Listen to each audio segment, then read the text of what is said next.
যে পররাষ্ট্রনীতির ক্ষেত্রে আমাদেরকে শুধু একটি দেশের দাস বানিয়ে রাখা হয়েছিল, যেই দাসের মূল্যস্বরূপ আমার ভাই বোনদেরকে খুন করে ভারত সরকার খুনি হাসিনাকে আশ্রয় দিয়েছিল। কিন্তু আমরা গণ অভ্যুত্থান পরবর্তী বিশ্ব মঞ্চে নতুনভাবে বাংলাদেশকে হাজির করতে চাই। বিশ্ব মঞ্চে বাংলাদেশের যে সম্ভাবনা রয়েছে, তরুণ প্রজন্মের যে সম্ভাবনা রয়েছে, আমাদের নারীদের যে সম্ভাবনা রয়েছে, বাংলাদেশের বৈচিত্র্যের যে সম্ভাবনা রয়েছে, বাংলাদেশের কৃষ্টি কালচারের যে সম্ভাবনা রয়েছে, বাংলাদেশের মুসলমানদের যে সম্ভাবনা রয়েছে, বাংলাদেশের ইসলামিক জনগণের যে সম্ভাবনা রয়েছে, সেই সম্ভাবনাগুলো আমরা বিশ্ব মঞ্চে হাজির করতে চাই। এই উপস্থিতি, বাংলাদেশ যদি বিশ্ব মঞ্চে হাজির হয়, সেইখানে নতুনভাবে আমরা চিন্তা করব। কোন দাসভিত্তিক বিশ্ব মঞ্চে আমরা বিশ্বাসী নয়। আমরা সমতা, ন্যায্যতা, অধিকারের প্রশ্নে কোনো আপোষহীনভাবে বিশ্ব মঞ্চে উপস্থিত হতে চাই।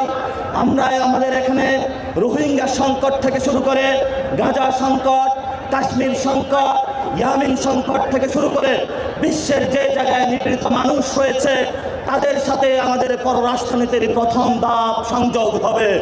বিশ্বের যারা মুসলিম জননেতা রয়েছে, বিশ্বের যারা নিপীড়িত মানুষ রয়েছে, তাদের সাথে ঐক্যবদ্ধ হয়ে আমরা নতুন বিশ্ব মঞ্চে স্থাপিত হতে যাচ্ছি, বিশ্ব মঞ্চে নিজেদের জয়গান করতে যাচ্ছি।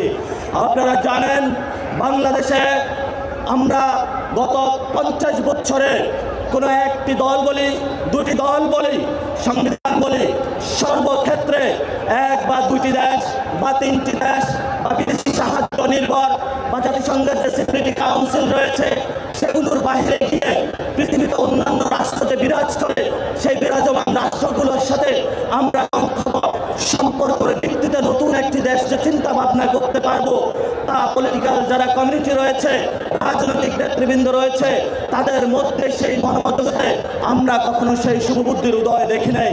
আমরা নতুন বাংলাদেশের জন্ম দিতে চাই বিশ্ব মঞ্চে, যেখানে নিপীড়িত মানুষের সাথে সংযোগ হবে, আমাদের সার্বভৌমত্ব নিয়ে, আমাদের অধিকার নিয়ে, আমাদের নতুন নতুন বয়ান নিয়ে বিশ্বের যেই সিকিউরিটি কাউন্সিল হোক, যেই কোনো মডেল আসুক, যদি আমাদের অধিকার প্রশ্ন, আমাদের ন্যায্যতার প্রশ্নে তারা কোনো কথা বলতে চায়, তা ভিত্তিতে আমরা কোনো আপোষ নয়।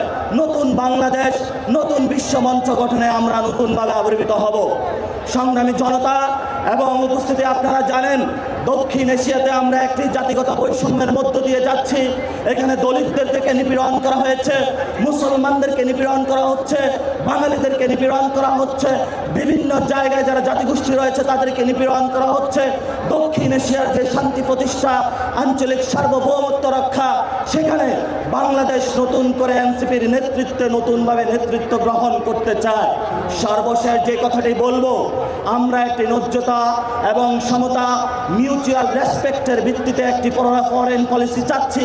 আমরা কোনো দাস ভিত্তিক ফরেন পলিসি চাচ্ছি না। এবং আমাদের যে ভাইরা বিদেশে ডায়াসপোরার মধ্যে রয়েছেন, বিদেশে চাকরি করছে বাইরে এবং বাংলাদেশে রেমিটেন্স পাঠাচ্ছেন, আমরা সেখানে একটি কাব্যিক ভাষায় বলবো। কবি বলেছিলেন, যেখানেই বসন্ত তোমার সেখানেই সীমান্ত আমার। আমরা বলবো, যেখানেই বাঙালি আমার, যেখানেই মুসলমান আমার, যেখানেই বাংলাদেশিরা আমার, সেখানেই সীমান্ত আমার। আমাদেরকে যতটুকু সীমান্ত দিয়েছেন, আমরা যেখানে বাংলাদেশিরা বসবাস করে সবাইকে নিয়ে নতুন বিশ্ব গঠন করতে চাই। আমাদের সাথে থাকবেন। নতুন বিশ্ব মঞ্চে এনসিপির নেতৃত্বে জয়গান হবে, সেই ভরসা রাখুন। পরিশেষে যারা উপস্থিত হয়েছেন, লড়াইটা জারি রাখুন।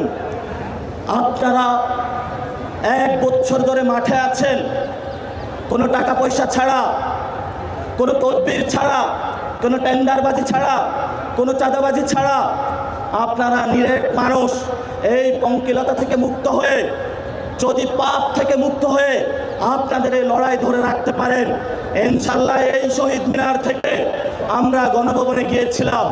আগামীতে আজকে ইনশাল্লাহ নাহিদ ইসলামের পক্ষ থেকে যে কর্মসূচি ঘোষণা করা হবে, সারা বাংলাদেশে কর্মসূচির মধ্য দিয়ে এই শহীদ মিনার থেকে ইনশাল্লাহ আমরা পার্লামেন্টে গিয়ে সরকার গঠন করব। সেই সরকার গঠনের আহ্বান জানিয়ে জাতীয় নাগরিক পার্টির প্রত্যেকটি নেতাকর্মীকে মাঠে থাকার জন্য আহ্বান জানাচ্ছি। ধন্যবাদ সকলকে।